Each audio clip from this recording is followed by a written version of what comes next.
Om Shanti, everyone. Welcome. Sister Jayanti, welcome. Thank you so much. It's lovely.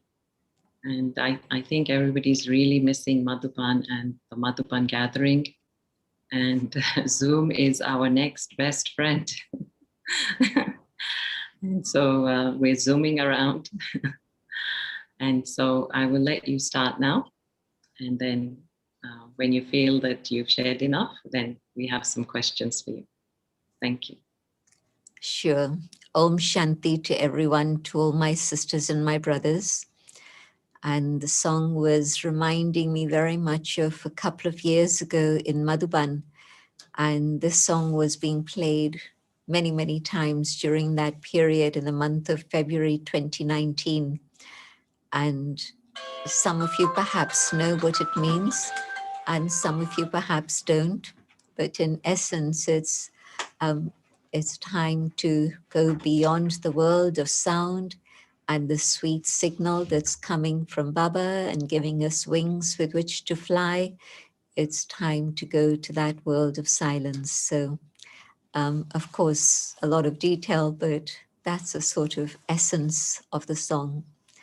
So, a very beautiful song to begin with. And yesterday's Murli.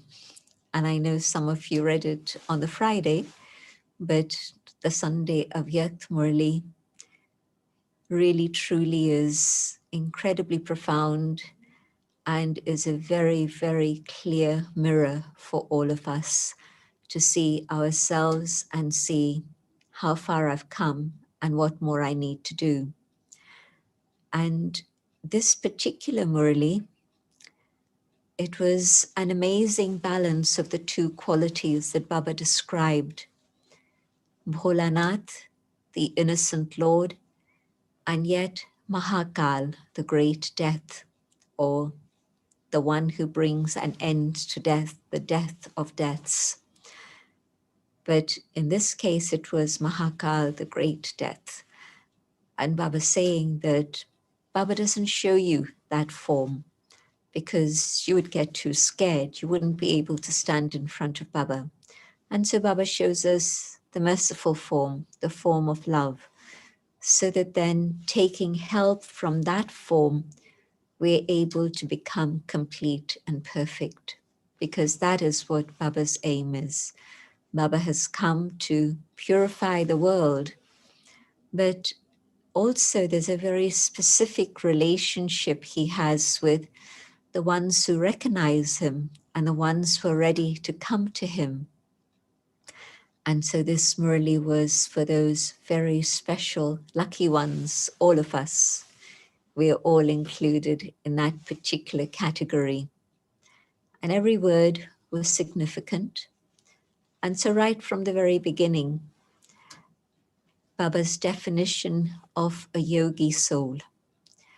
And when I was first reading those sentences, I was trying to connect it all up, and I had to read it a few times to clearly understand what was the difference between the things Baba was talking about.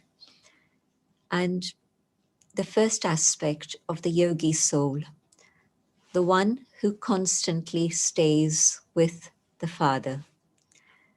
And so yoga, not of 10, 20, 30 minutes, but a constant connection of love with the parent. And the second aspect, the jnani soul, the one who is always cooperative, the one who makes Baba their companion in the field of service. And of course, what its meaning is that Baba teaches us about karma philosophy so that we learn how to do elevated karma. But also, Baba reminded us that it's on the field of service that a lot of Maya can come. I and my and mine and yours, and all the sanskars that come up in service. I need a lot of gyan to be able to make sense of what's going on. And so in that first sentence, Baba just said, companions in service, true servers. But later Baba explained the detail of what he actually meant. And so that was a definition of an enlightened soul. And then thirdly, the ones who become equal to the Father by becoming karmatit. And so to what extent have I become like the Father, equal to the Father, with all my karmic accounts settled, God forever free. But my Father, Brahma Baba, yes, the one who settled all karma. And since that time of becoming Avyakt, 50 plus years ago, Baba's been doing good karma for us, not to accumulate for himself, but just simply for us. And so becoming equal to the Father, Karmatit, so that we can go home with the Father. Because if there isn't a relationship of equality, then we can't match up and we're not able to go with the Father, but we follow behind in the procession. And so do I want to go with the Father, with that love, that dignity, that joy as the bride, equal to the bridegroom? Or am I going to trail behind somewhere in the procession because I wasn't able to get ready in time? So right from the start of the Murli, the depth of it was being felt. And of course, the first part of the Murli is always love and more love and great, great love. And so Baba reminding us that Baba is the bestower of blessings. Baba is the one who enables us to have fortune. Baba is the one who is the giver. And so at this moment, at this period of the confluence age, this is the time when Baba is able to give us absolutely everything. There's no limits to what Baba gives. The treasure store is open completely. And because this is the time when God actually plays this role of bestower, this time also has special blessings. And so Baba wants us all to become complete yogis, complete jnanis, and completely full, completely karmatit. Baba doesn't say to anyone, become a little bit yogi, a little bit jnani, a little bit full. No, complete, complete, complete. Absolutely everything for each and every one of us. These are Baba's blessings for us. And then, yes, it does become number wise, but that's not Baba's intention. Baba's intention is for all of us to become complete. And the way Baba makes it happen, because human beings becoming equal to the Father, human beings becoming 16 celestial degrees complete, it can't happen unless there's special help given from the parent. And also why Baba is so merciful and kind at this moment for us is because he knows we've been stumbling, searching, getting lost, falling down, getting up again. And so we've become very weak. We don't have much strength left in us. And we've also become very tired. And so this is the condition that he finds us in.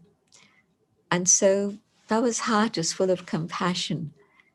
And so Baba creates a very unique situation within the drama. The rest of the drama, you perform an action and you get the result, the fruit of that action. You plant a seed and you get a fruit. But this time, because of Baba's compassion and love, Baba changes the whole system in the confluence age. So I do one, but Baba gives me multi-million times help. I have 1 second of courage. Incredible. Just 1 second of courage. But the help that Baba's giving me is the equivalent of what I would have needed to work hard at for many, many years. But that 1 second of courage, and Baba sees that, and Baba gives me all the help that I need and says, okay, I'll carry your burden for you. You don't even have to carry it yourself. And so this is the time when it becomes possible to take all attainments from God, from the Satguru, all the blessings that we choose to take, from the teacher, all the study, and as a result of the study, the attainment of that. As the Father, the full inheritance. And then, because he's the bestower of fortune, he says, I'll give you a pen, and what you do with this pen is to write your line of destiny, of fortune, and make it as long as you wish. Nobody's going to stop you. Nobody's going to interfere. Now, this is the secret of the contact between you and God. It's a contract also, like Baba reminded us last week. But you and God and a contract, here's the pen, and you draw the line of fortune as long as you choose. Because he's explained to us all the secrets of karma, and as the bestower of fortune, he has made us knowledgeable so that we understand what is elevated karma and how to do elevated karma all the time so that we create the highest fortune of all. This is a time when we can become complete and full. In Hindi, when they say 16 celestial degrees, Sola Kala Sampuran, complete, the full moon. And so it's not in Satyug that my actions can be this elevated. It's now in Sangam Yug, when I have that opportunity of doing such elevated effort and karma with multi-million-fold help from God. But I can become complete like the full moon. And this is the time. There isn't going to be another time like this throughout the whole cycle. Even the golden age, I can't create fortune. The fortune I've created is carried with me. And then that's the capital. But in fact, I'm not just drawing from the interest for that capital. I'm drawing from the capital itself. And then that's what gradually brings me from complete 16 celestial degrees, 360 degrees complete, down to 14. There's no more opportunity to earn at that moment. And then from the Copper Age, the normal system of karma kicks in, 1-to-1, good, and result is good, but 1-to-1, no more than that. The special help and the special power that God is making available to me now is immense. And so let me be able to recognize the soul and God, but also the power of time. You know how when it's the right season, in India, the mangoes grow on the trees. And at the right season, when the mango has been ripened on the tree, it is filled with that goodness and sweetness. You can somehow, with artificial methods, grow mangoes at other times when it's not the right season, and you can even ripen them artificially, but they're never as sweet or as wholesome and as tasty as the ones in season. So when it's the season, everything is right. And when it's not the season, it's hard work, but even then the hard work doesn't bring the same yield, the same harvest. And so this is the season when God makes himself available to his children in all relationships and all forms and says, take as much as you want and I give you the key. And the key is just this word, Baba, from my heart. And in that love, God says, everything is yours. Take as much as you choose. Two other very lovely images that Baba used. That Baba is Karan Karavan Har. And yes, you do what you need to do in terms of serving others, but it's God who's the intellect of the wise. And so you're doing what you know you have to do. But what makes the magic happen is that God touches the intellect of those souls. and the service becomes easy without any labor, and the results are amazing. And then it's the child's name that's glorified. So and so did this service, but it's actually Baba's task, and Baba did the work, and Baba touched that intellect to make it happen. But God's work happened in a beautiful way. And so this lovely idea that if I try to do something on my own, what's going to happen? Not very much. But if I recognize that it's God who's doing the work with me as the companion, and He's going to do the actual work by changing people's hearts and minds, touching their intellect, that's how a soul becomes a Brahmin. I might be an instrument to share some gyan with somebody, but I can't convince them. But that's God's magic. God touches them. And then I say, oh, but I did this. Not true. It's God who did it, but gave me the opportunity to do something and create my fortune. And then also the other very beautiful image that it's in Sangam Yug, in the confluence age, that God sits me on the swing, and like a pampered child, Baba pampers me and says, don't let your feet touch the ground. You don't need to. Just keep sitting in this swing of love, of joy, of bliss, of happiness. And as you continue to swing in the swing, you're experiencing the beauty and the joy of Sangam Yug. It becomes a life of real love and pleasure. It's not hard work, it's not renunciation, it's not labor. And if it is, then let me go back to the basics. Am I a yogi? Am I a jnani?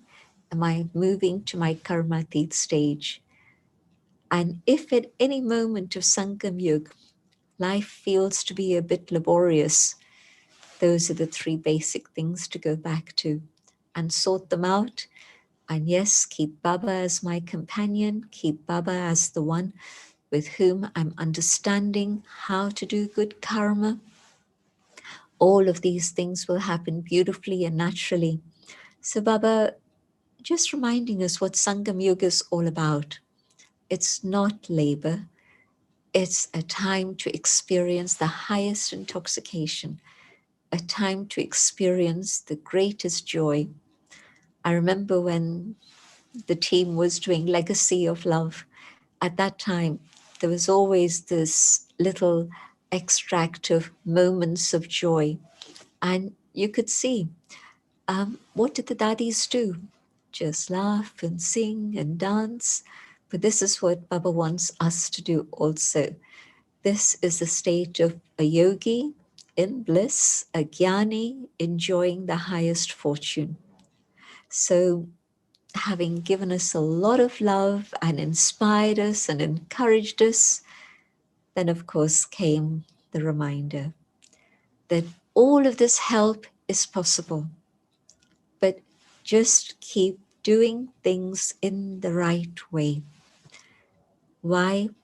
Because if I'm expecting God's help, then I need to be doing the right thing, the right method, vidhi, and then the results, the siddhi.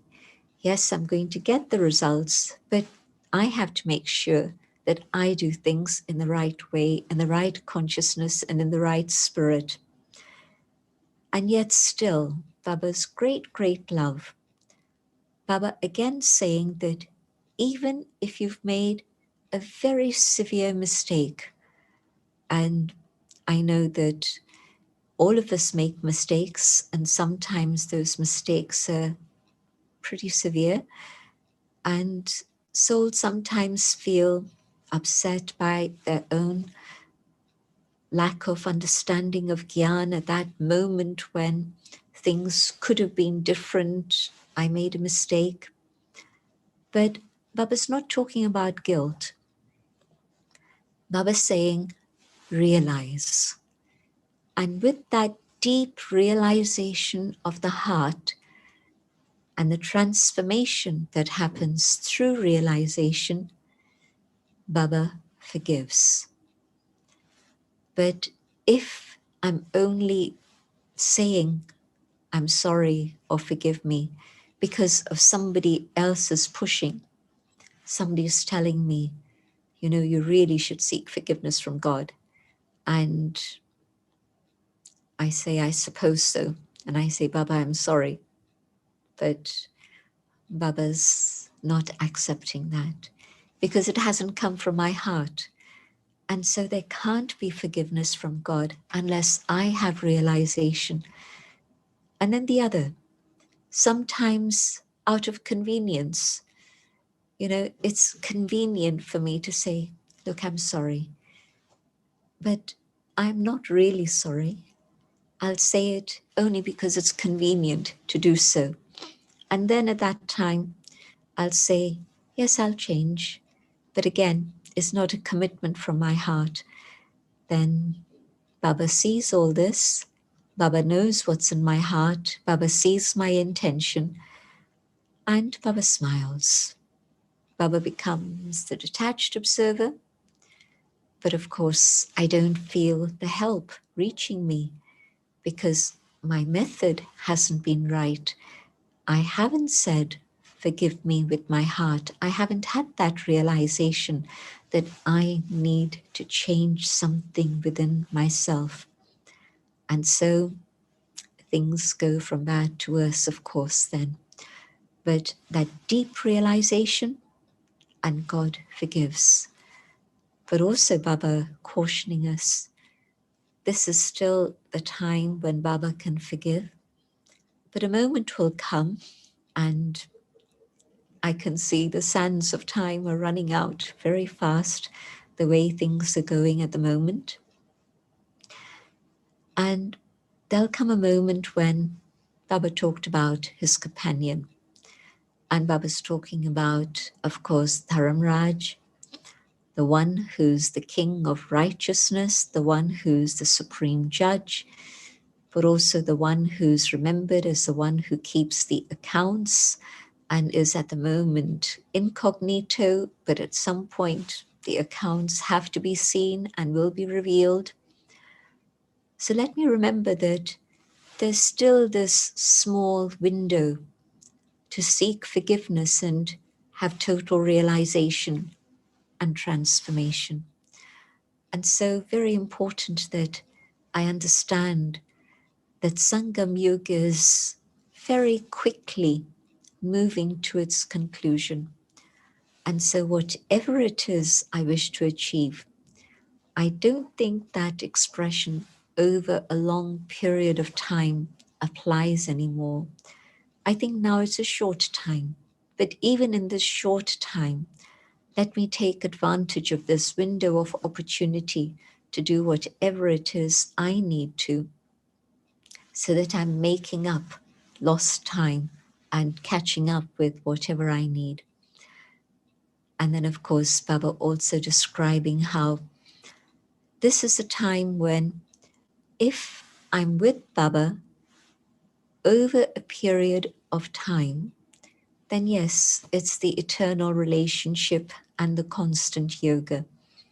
But if now there's a distance, and wherever I may be, I feel that there's that distance and that gap, and I'm not able to be with Baba at all times, then of course I won't be equal to the Father.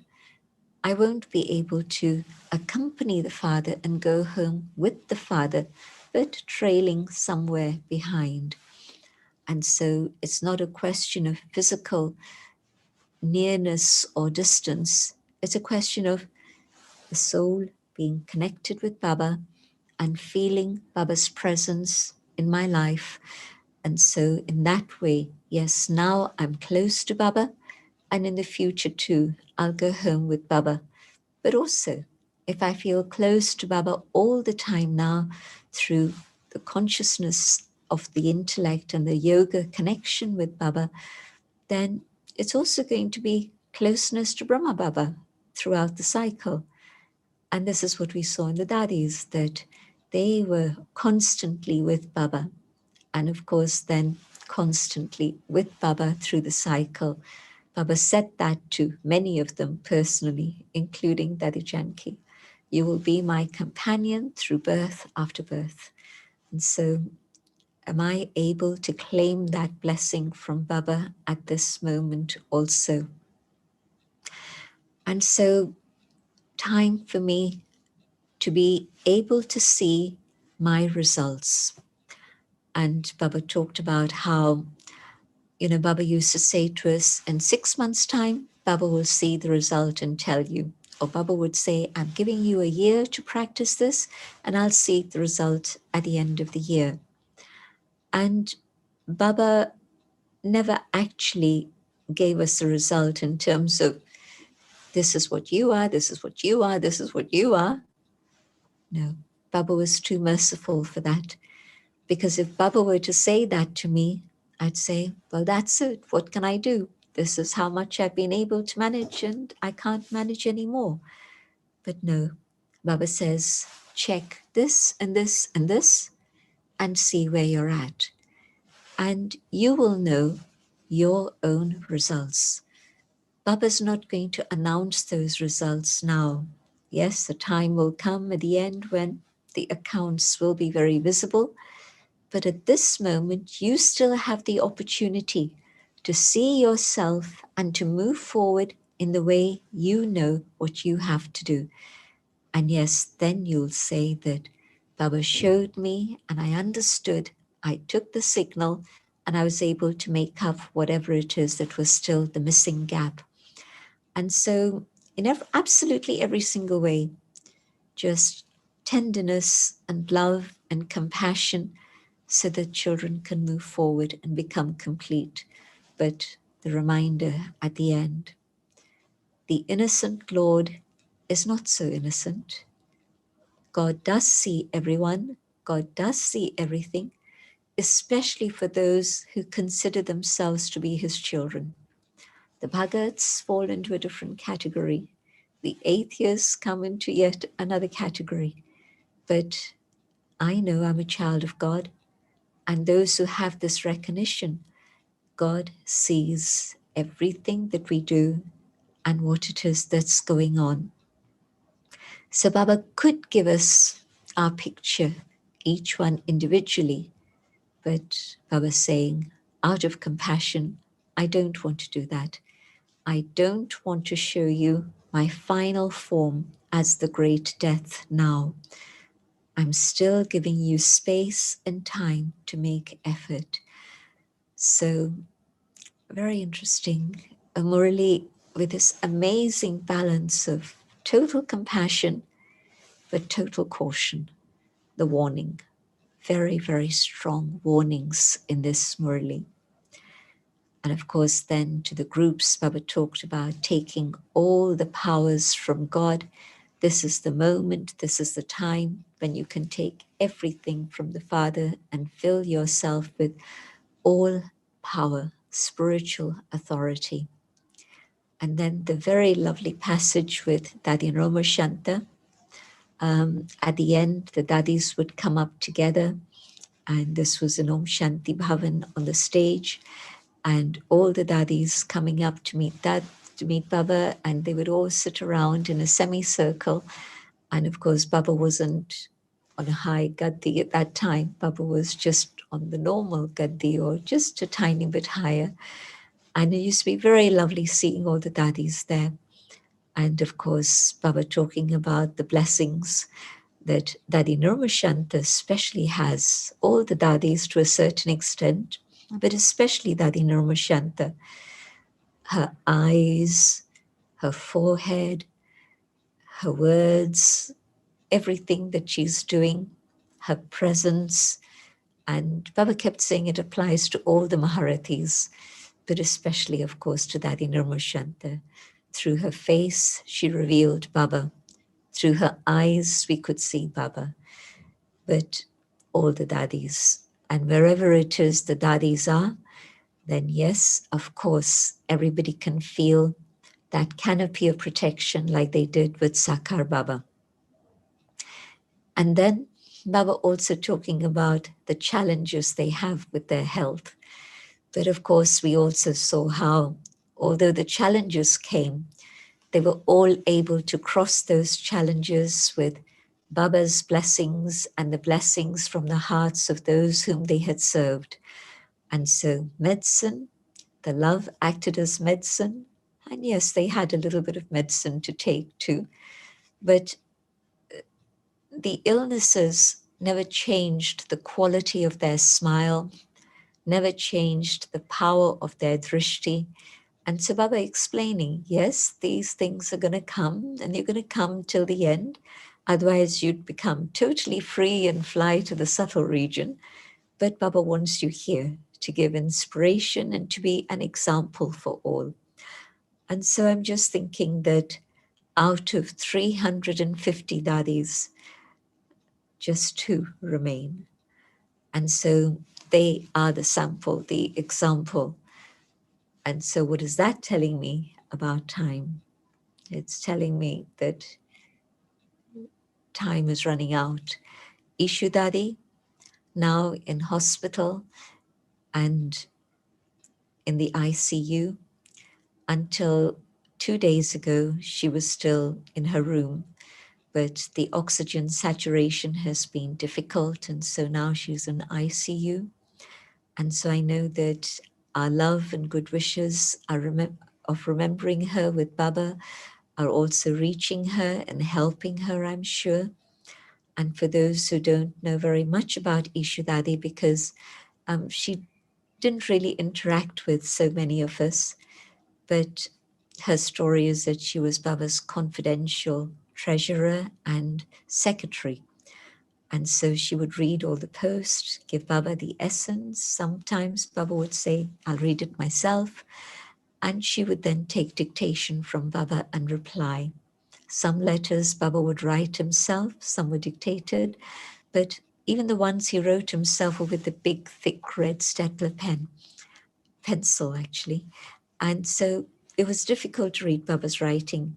And she had perfect, wonderful writing in Sindhi. And so she would write with her blue ink fountain pen in between, so that you were seeing Baba's words, but you were also seeing her put those words in her writing, which was very, very legible. And she was the first one who was transcribing the Murli. Sindhi language is like shorthand dashes and dots and things. And so Baba would speak and she would transcribe. And Baba would then check what she had done. And Baba would say, yes, this is the perfect one. And so all the way through till 1964, when the first tape recorder appeared in Madhuban, she was the one who was writing all the Murlis. And so very, very special soul. Another very special thing about her, she had such love for Brahma Baba. She couldn't live without him. And so when Baba was sending everybody out on service, then she was the one who was somewhere in that Lucknow, Kanpur region, where she got sick. And there was nothing physically wrong, but she was sick. And so they understood. And they wrote to Baba, Baba, please call her back to Madhuban. She's missing you. She can't live without you. And so Baba called her back to Madhuban. And so she then continued in that role of confidential treasurer, as well as the person who was Baba's secretary. And she continued in that role of treasurer after Baba became Avyakt for many, many years. And even until a few years ago, she would go to the accounts office and she would supervise, and they would come to her with whatever they needed to show her. So another very special jewel. So our thoughts of love for her also. But yes, the dadis have been our canopy of protection with Baba, that sense of safety and protection, because they've been around here in the physical dimension. So let me stop here and see if there are questions. Thank you, Sister Jayanti. You are a role model for us for many things. And through these revisions, you're demonstrating that you're also a role model for good memory. And it's amazing how you've been able to just go through the whole Murli and revise it and give us your take on it. So that is really beautiful. So yes, there is a number of questions. We'll see how much we can do. So Jennifer, let's take up this aspect of courage and forgiveness, because that's one of the big parts of the Murli. So what's the courage? Can you give us examples of courage we take that you know, what are the aspects of courage that then bring us to realization? Can you give us examples? What might be an act of courage? If you think back to, and I think this is a general trajectory of all our lives, there's a moment when you choose to become a Brahmin. You've been enjoying hearing the knowledge, you've been having a little bit of meditation, had a little taste of it, a little flavor of it, but there comes a moment when you have to make a decision. Do I go this way or do I go this way and that way? And at that moment, it takes a lot of courage to say, I am going to belong to God. I am going to become a Brahmin. And that moment of courage brings me a huge amount of help from Baba. Baba waits for me to make that decision. Baba doesn't show magic tricks to try and persuade me, but I have to make that decision myself. And then think about that situation when you're offered an opportunity to do some service, whether it's to give a talk, do a meditation commentary, or talk to an individual who's come to Baba, whatever it may be. You're asked to transcribe something and you say yes. You don't think about, I don't have time for this, or I don't know enough, but you take that step of courage and you see how, yes, it's a support for Baba, but more than that, it's of so much help to me and it carries me forward. And so I'm seeing that that whole aspect of courage is what happens in each one's life. Or here's another situation that I didn't go into the detail of, but as soon as I say yes to service, it's a question of working with many others and their sanskars, because service doesn't happen with one individual. It's many coming together with different talents and skills to make everything happen. And at that moment, if the thought is, I am doing this, then of course I fall flat on my face. And when it's I, then the other is going to say you, and there's going to be the clash, and there's Maya, the cat, waiting to come in. And meow, meow, the cat is crying out. And what Baba is saying, I'm coming, I'm coming. And Maya does come in then. And so to have courage on the field of service means I know I'm going to face many sanskars, but it's me and Baba. I'm doing it simply for that, for no other reason. I and God. And so again, it takes courage to stay on the field of service and go through all the challenges that drama and Maya and other people's sanskars may bring. So all along the way, it takes courage. It takes courage. Illnesses come. And I have to decide, am I going to just let that become suffering and pain? Or am I going to say, the body is going to settle whatever it needs to settle, and what I need to do is stay with Baba. So again, courage at that moment. And of course, the moment I decide with courage, Baba's help becomes available. And so it's like years of effort on my part, but no, it becomes easy because it's God's help that's reaching me. And then I think the forgiveness is another whole area. Again, yes, the courage of realization. I've made a mistake.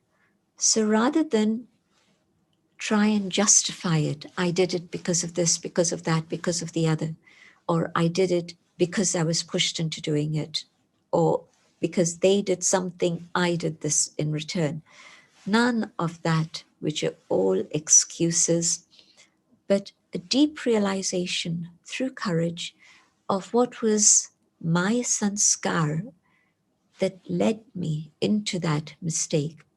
Even if somebody was pushing me, but it was my weakness that made me say yes. And I did whatever it is I did. And so, yes, forgiveness comes when there's deep realization, and deep realization takes the courage and honesty to see myself clearly. And otherwise, if I'm not accepting what it is that I have done, of course, how can Baba forgive? And how can I receive help from God? So, but Jayanti, if I have realized and I've changed, then there's no need for forgiveness, right? That is God's forgiveness, because I've still done something which could still be a burden and I could still feel guilty about it. But I've changed, but God says, okay, hand over your burden. I forgive you. So hand over your burden means forget the past and move forward, something like that. And don't carry the guilt with you. Mm. And also, do you have any example in the yajna where Baba actually forgave somebody when they came and, confessed? And is there any story you can remember? I think all of us have our stories.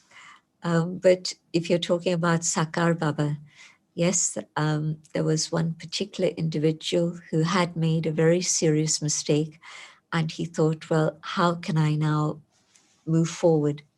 And Baba said to him, because you've been honest with Baba, Baba forgives you, and let that be the past. And that soul continued and moved on to great heights and did a huge amount of service for Baba. And then, Jayanti, this question of capacity. So Baba knows already that we have capacity, like different capacities. I mean, Baba knows, he's the knowledgeful one. And so how can we ever change that fact? We cannot. You see, this is that eternal question of, am I creating drama or am I in the bondage of drama?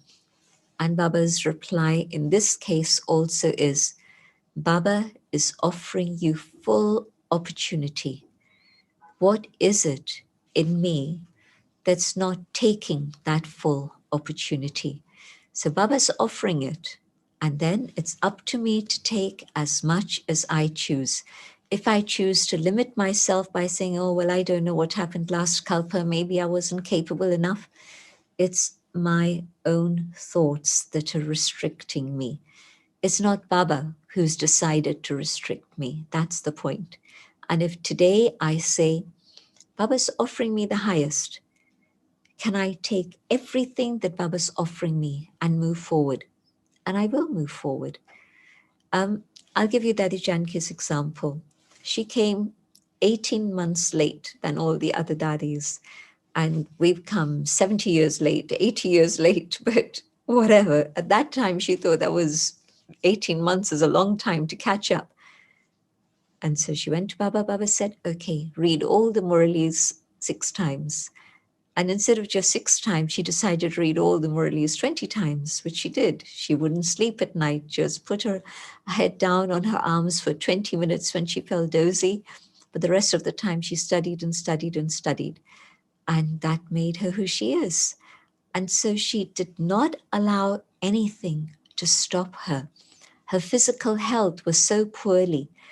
She nearly left when, I remember in 1966, she was nearly gone at that time when I knew her in Pune.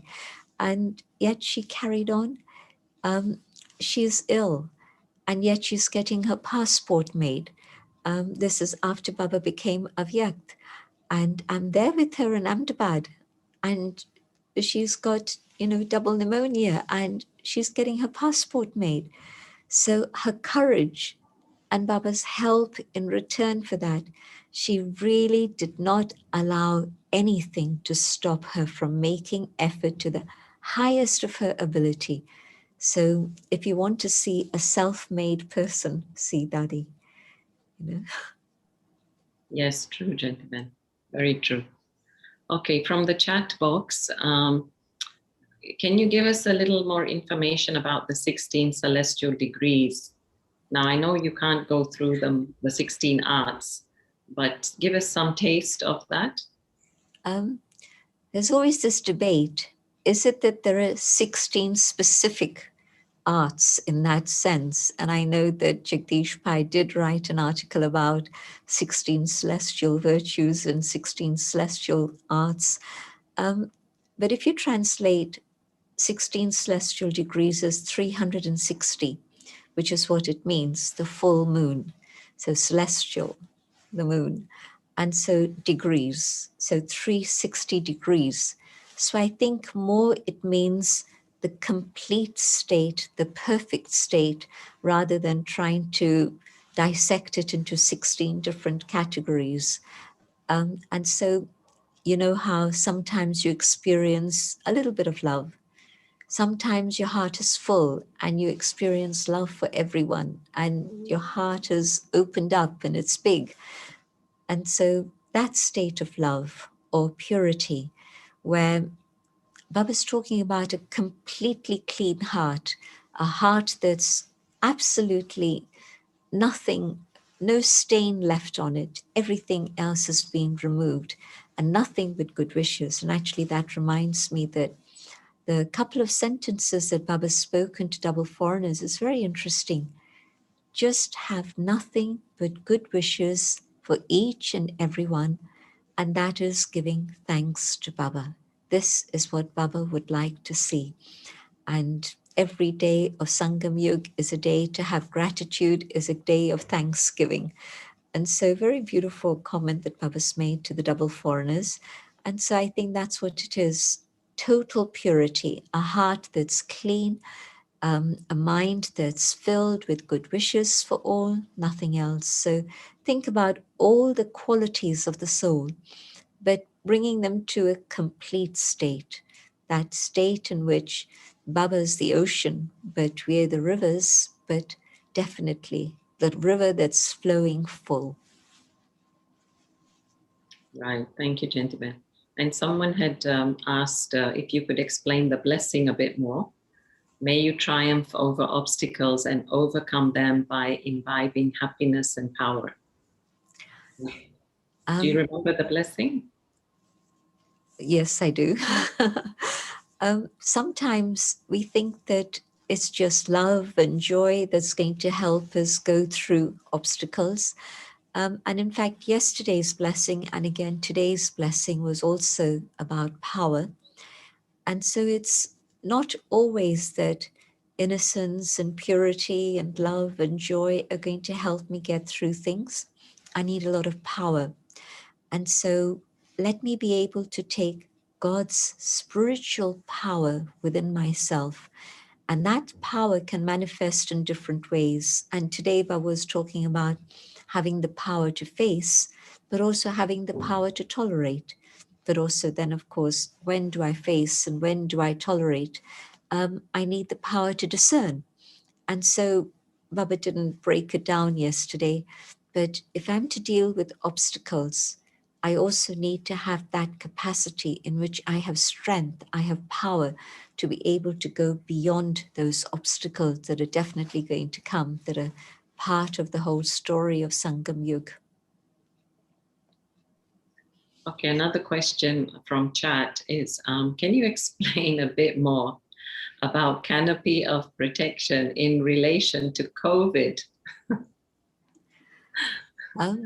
If you're actually following Baba's instructions and holding Baba's hand, Baba says, keep yourself safe by cleanliness, by detachment, love, but no physical contact.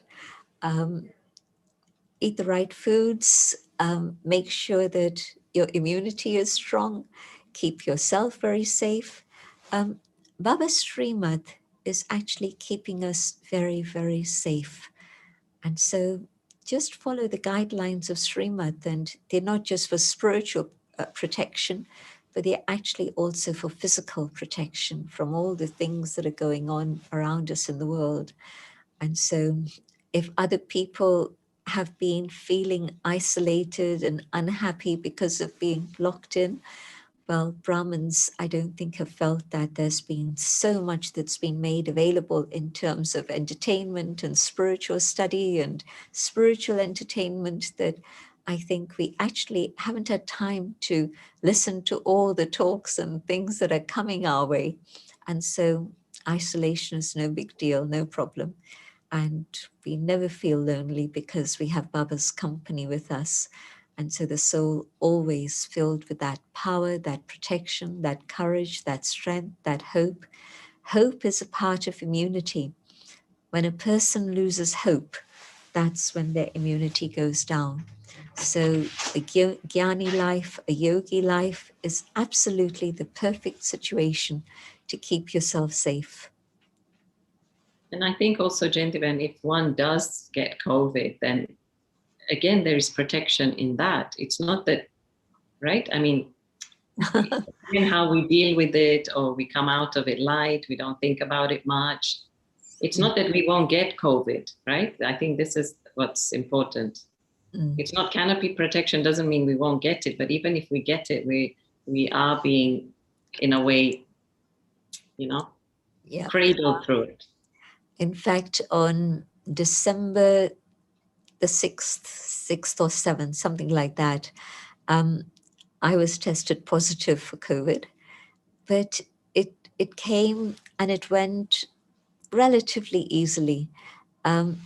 It didn't make such a dent in my life, and I know for some it has been serious, but I think keeping your spirits high and taking God's power and dealing with it from that very positive, I know positive even now has a negative tone to it, but keeping yourself in an elevated consciousness, and I think you're able to deal with it in a much better way. And probably once you've had COVID, then for a little while at least, it keeps you safe, it keeps you protected. Right. And there's a question that I was raised Catholic and still practice my Catholic faith, but I've been a Brahmin for 3 years. But I'm torn between giving that up and continuing with Brahmin life. So do you have any suggestions? Don't think about giving up anything. Just do what you feel comfortable with. Just follow your own conscience. What you feel is going to be helpful for you to move forward spiritually and is there within the context of Catholicism, fine, carry on. And of course, Baba's never going to say, let go of anything that is useful for you. And so just continue to have Amrit Vela, continue to study Baba's Murli every day, follow Baba's Srimat, and I don't think any of that contravenes Catholicism. I don't think so. So, but the important thing is let your conscience stay alive and follow the dictates of your conscience. Okay, gentlemen, and maybe last question from the YouTube is how to overcome guilt, or how to let go of this feeling of guilt. If I've deeply realized and I have changed and I've sought forgiveness not only from God, but from the people who I've harmed, then that's it. I've cleaned the account, I've cleared it. I don't need to carry a burden.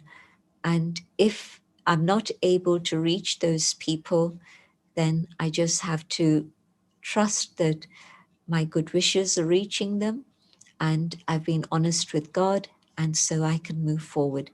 If I keep hanging on to the guilt, I'm not going to be able to move forward. And so let me let go of that. Sister Jayanti, there's about 750 people listening. Just one or two more questions, or you have to rush? I'd timed it till 5 o'clock, like I told you. Yeah. And Okay. I think it's now 5 o'clock, if that's okay. Yeah, sure. So I just want to say that, yes, next week we'll send a different link. And yes, we'll have a higher capacity and we will have the possibility for translation. We had already planned this, so we couldn't make changes this time. So we will be in touch with you as you've been receiving the announcements. You will receive them going forward.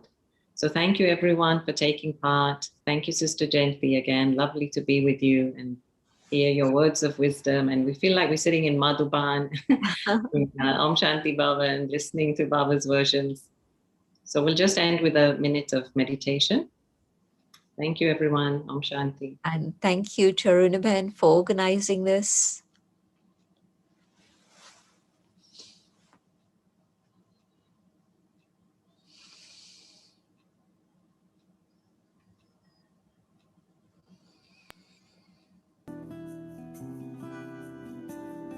मुझे तुमने दाता बहुत कुछ दिया है, तेरा शुक्रिया है, तेरा शुक्रिया है। मुझे तुमने दाता बहुत कुछ दिया है, तेरा शुक्रिया है, तेरा शुक्रिया है।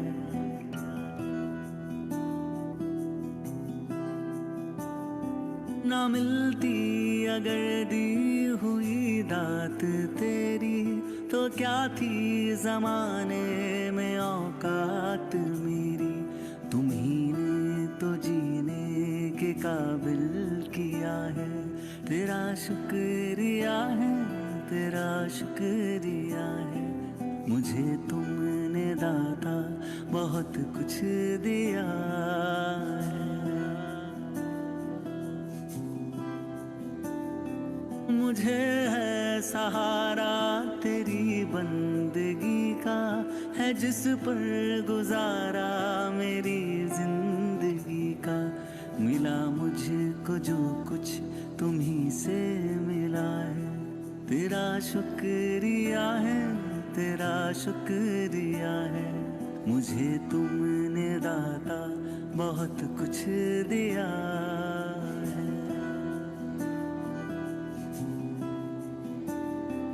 किया कुछ न मैंने, शर्मसार हूँ मैं, तेरी रहमतों का तलबगार हूँ मैं। दिया कुछ नहीं बस लिया ही लिया है, तेरा शुक्रिया है, तेरा शुक्रिया।